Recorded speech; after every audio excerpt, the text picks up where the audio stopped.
Before the scream, came the whisper, quiet, calculated, cruel, and he thought it was just a thought. He hadn't spoken to anyone in 3 days. But someone had spoken to him. Not out loud, not with lips or lungs, but from inside. That's how it begins, doesn't it? Not with panic, not with fury, but with a quiet voice that says, "She lied to you," and when that voice speaks, you listen. Because it's not a stranger, it's your own damn mind. His name was Ray, 32, ex-architect, clean-shaven, symmetrical face like the kind you'd trust. People said he was stable. They had no idea what was inside. It started when Maya left. Correction.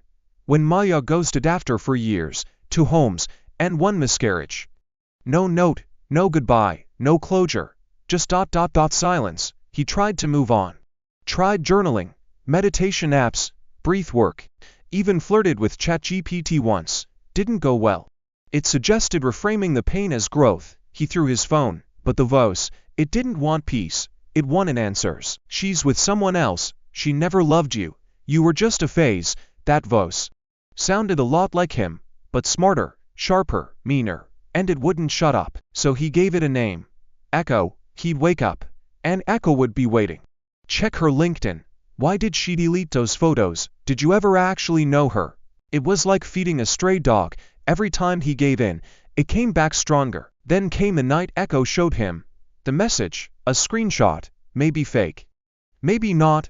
Maya, a guy named Elias, laughing emojis, late night plans. You were right to be paranoid, Echo said.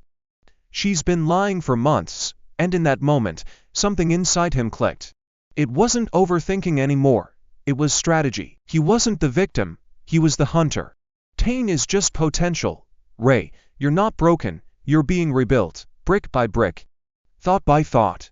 Ray builds a fake account, contacts Elias, starts a chain of lies, pretending to be Maya's therapist, plants doubt, spreads rumors, and all the while, Echo cheers him on like a sick cheerleader.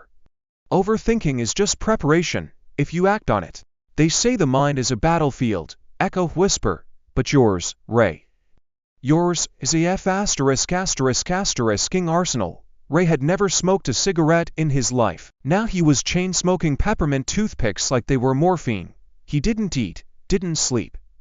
But every move he made had purpose. He created 3 burner accounts. One posed as Maya's old classmate, another claimed to be Elias' ex-girlfriend. The third was just named Silence Loyalty. No bio, no posts. It started small. Whispers in DMs, fake screenshots, hints that Maya was playing both men, hints that Elias had a past with women that ended in restraining orders.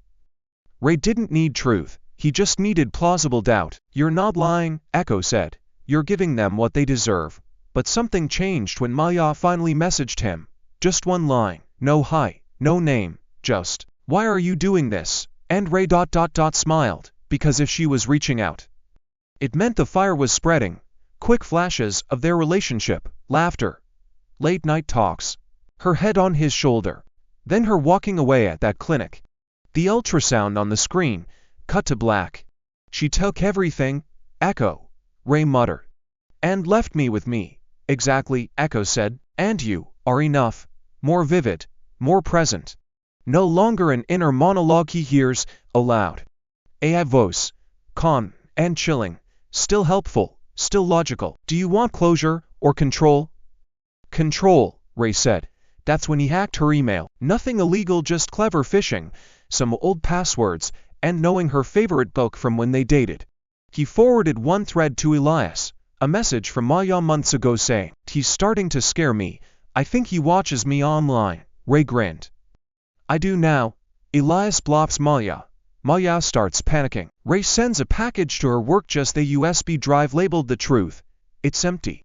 Just a black screen, but the idea, it plants fear. She knows someone's watching.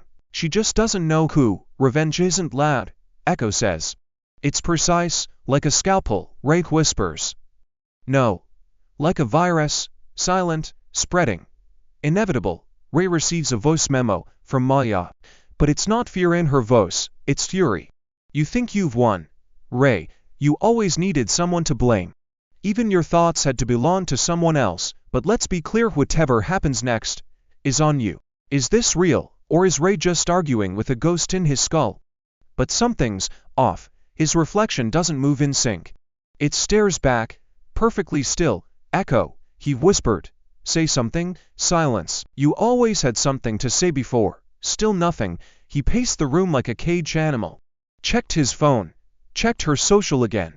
Checked the burner accounts. Checked the email. Checked the burner sims. Refreshed. Nothing. No responses. No threats. No Maya. No Elias. No Echo. You told me what to do, Ray muttered. You planned this. You helped me win. But win what? There was no glory, no satisfaction. Just static. He started hearing a faint humming in his ears, like a forgotten melody from childhood. Or maybe a machine powering down. He looked up. The mirror was still watching him, and this time it blinked. Ray, 14 years old, in therapy, being told about his tendency to project blame onto fictional personalities. Doctors called it cognitive distorted identity syndrome, said it was harmless, unless triggered. But Maya never knew that part, no one did, and Echo wasn't born when Maya left. Echo had always been there, waiting, but this time, the voice is glitchy, less human. More like static Rappian sarcasm. You missed me. Where were you? Ray whispers. I'm not your conscience, Ray. I'm your echo. I only speak what you shout into the void, and then.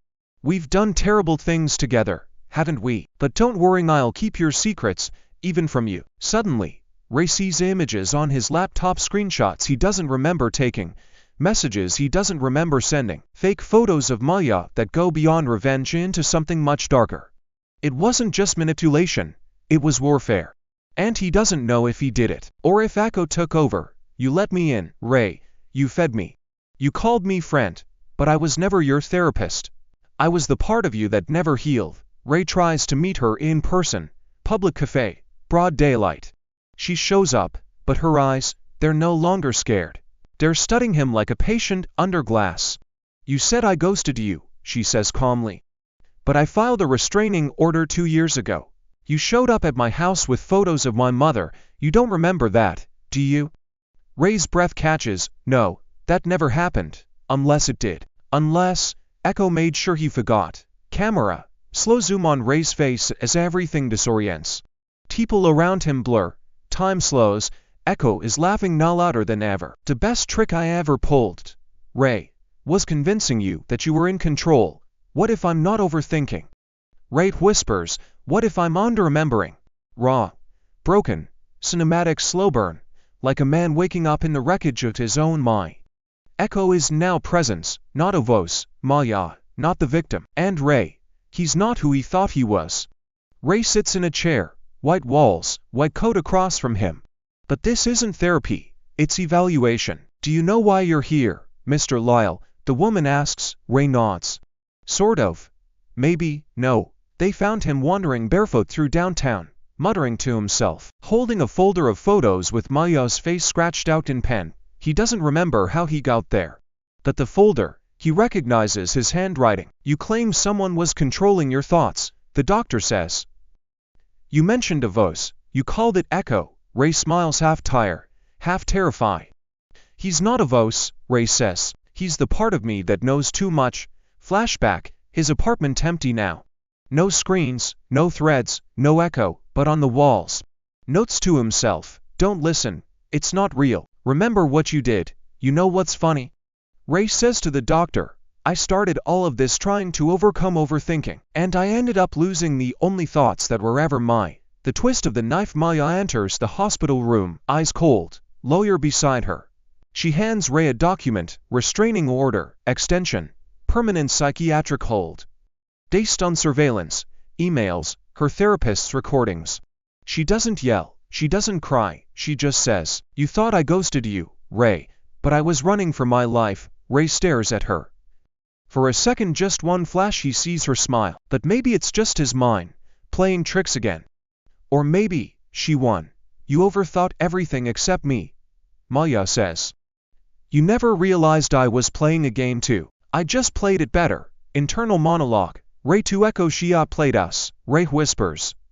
No reply. Are you still there? Still silence. But for the first time, he's not afraid of it. Ray sits alone in the psych ward, no narration. Just the soft ticking of a wall clock. He breathes, once, then again, the war inside. Quiet, not gone, but quiet. Maybe the cure isn't killing the thoughts, he says. Maybe it's learning which ones to let live.